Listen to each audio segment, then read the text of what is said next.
Do you want more success, more growth, more results? Then it's time for the Boundless Success Accelerator from the Modern Observer Group. This isn't your average coaching program. It's where top performers come to dominate. Weekly group sessions, on-demand coaching, a community that's got your back, and a power-packed library of tools to supercharge your business and career. No more excuses, no more waiting. Get in, level up, and start building the life you've been dreaming about. Visit us at modernobserver.com/boundlesssuccess to join today. Let's get you to the next level. We're here because the news is being distorted. We're here because people are being inundated with misinformation on social media. We're here because people are being judged guilty until proven innocent. We are fighting back with facts. This is not a safe zone, so buckle up, Buttercup. This is the raw, naked truth.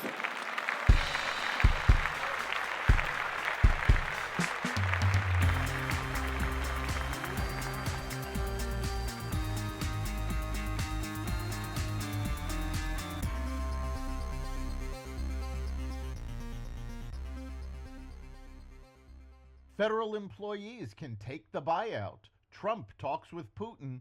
Obama aides back DOGE, and more. Welcome to the Raw Naked Truth. I'm your host, Eric Lopkin, and here's the news you need to know. A federal judge restored President Donald Trump's deferred resignation program for federal workers in a decision on Wednesday.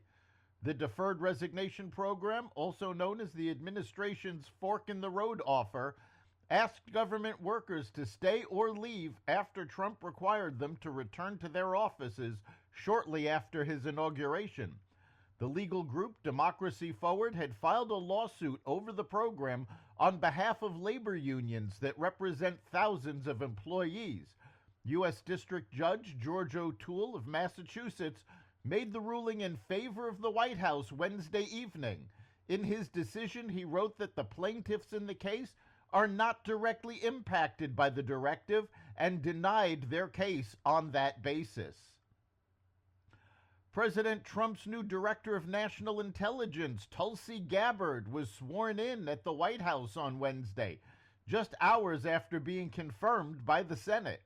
White House Press Secretary Carolyn Leavitt told reporters during her briefing, Senate Republicans continue to confirm President Trump's exceptionally qualified nominees, most recently Director of National Intelligence Tulsi Gabbard, who will be joining us later at the White House for her swearing-in ceremony.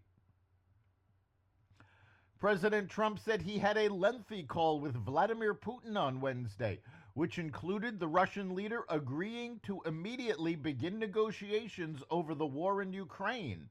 We agreed to work together very closely, including visiting each other's nations, Trump posted to Truth Social on Wednesday. We have also agreed to have our respective teams start negotiations immediately, and we will begin by calling President Zelensky of Ukraine to inform him of the conversation, something which I will be doing right now. I have asked Secretary of State Marco Rubio, Director of the CIA John Ratcliffe, National Security Advisor Michael Waltz, and Ambassador and Special Envoy Steve Witkoff to lead the negotiations, which I feel strongly will be successful. Russia and Ukraine have been at war since February 2022, when Russia first invaded its neighboring nation. Trump repeatedly had said while on the campaign trail that if he had been president in 2022, the war would not have broken out, vowing to end it if reelected. Trump added in his Truth Social post that the pair discussed the U.S.-Russia relationship going back decades, including Russia's assistance in ending World War II. The Trump administration has filed a lawsuit against the state of New York and its governor, Kathy Hochul, and Attorney General Letitia James, alleging a failure to comply with federal law by shielding illegal immigrants. Newly sworn-in Attorney General Pam Bondi announced on Wednesday. This is a new DOJ, Bondi announced at a news conference. New York has chosen to prioritize illegal aliens over American citizens, It stops. It stops today. Also charged is Mark Schroeder, commissioner of the New York Department of Motor Vehicles. Bondi cited New York's green light laws, also known as the Driver's License Act, which allows illegal immigrants to get a driver's license. Former aides to President Barack Obama admitted on an episode of Pod Save America they should have done some of the things President Donald Trump is doing with the Department of Government Efficiency. When discussing DOGE's initiatives to cut federal spending, the Obama bros admitted to lamenting their situation. John Lovett, a former Obama speechwriter, implied he didn't know they could make government so efficient.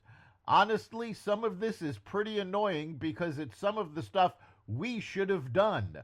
We didn't know you could do some of this, Lovett said.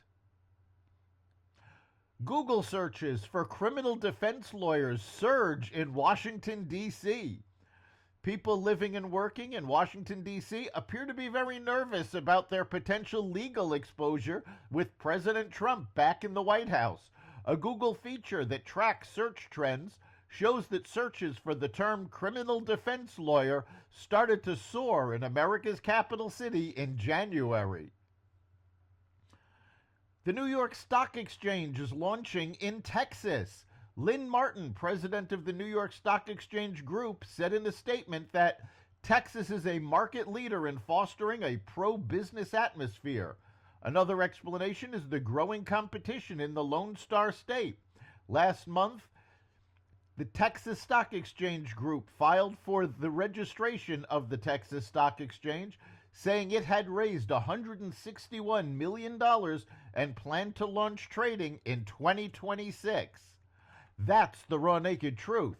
You can catch every episode of the Raw Naked Truth at xvadio.com, the Apple Podcasts app, YouTube, Rumble, Spotify, iHeartRadio, Audible, Amazon Music, and other platforms that respect freedom of speech. We'll see you next time.